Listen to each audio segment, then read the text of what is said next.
Assalamualaikum warahmatullahi wabarakatuh. Perkenalkan, nama saya Muhammad Fauzi Zulfikar. NIM saya 211420-143. Saya dari Perbankan Syariah semester 3 kelas E. Di sini saya akan sedikit menjelaskan tentang peran etika dalam bisnis dan rahasia sukses jangka panjang. Mungkin hanya sedikit ya. Nah, yang pertama kita akan membahas tentang peran etika dalam bisnis. Nah, adapun etika bisnis perusahaan memiliki peran yang sangat penting, yaitu untuk membentuk suatu perusahaan yang kokoh dan memiliki daya saing yang tinggi, serta mempunyai kemampuan menciptakan nilai yang tinggi, di mana diperlukannya landasan yang kokoh untuk mencapai itu semua. Tidak hanya itu, dalam perusahaan etika bisnis dapat membentuk suatu nilai norma perilaku karyawan serta pimpinan untuk menciptakan suasana hubungan yang adil dan sehat, baik itu dengan sesama rekan kerja ataupun konsumen ataupun antara atasan dan bawahan. Itu bisa memperhangat. Dari etika bisnis itulah secara tidak langsung akan mendorong adanya sikap tanggung jawab kepada seluruh anggota karyawan.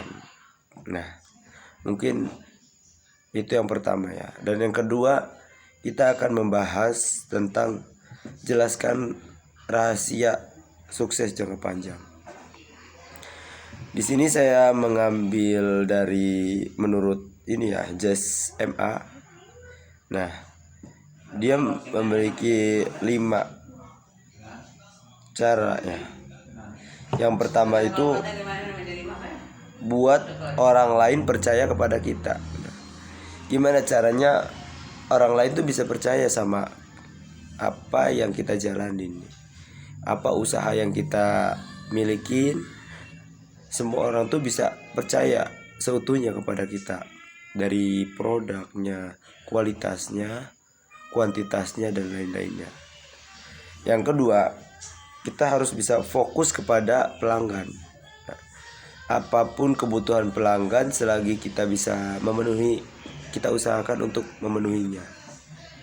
Jangan sampai karena pelanggan satu nanti semuanya ikut kabur kan. Nah, yang ketiga, pikirkan bisnismu secara global. Kita pikirin nih bisnis kita supaya bisa mendunia lah.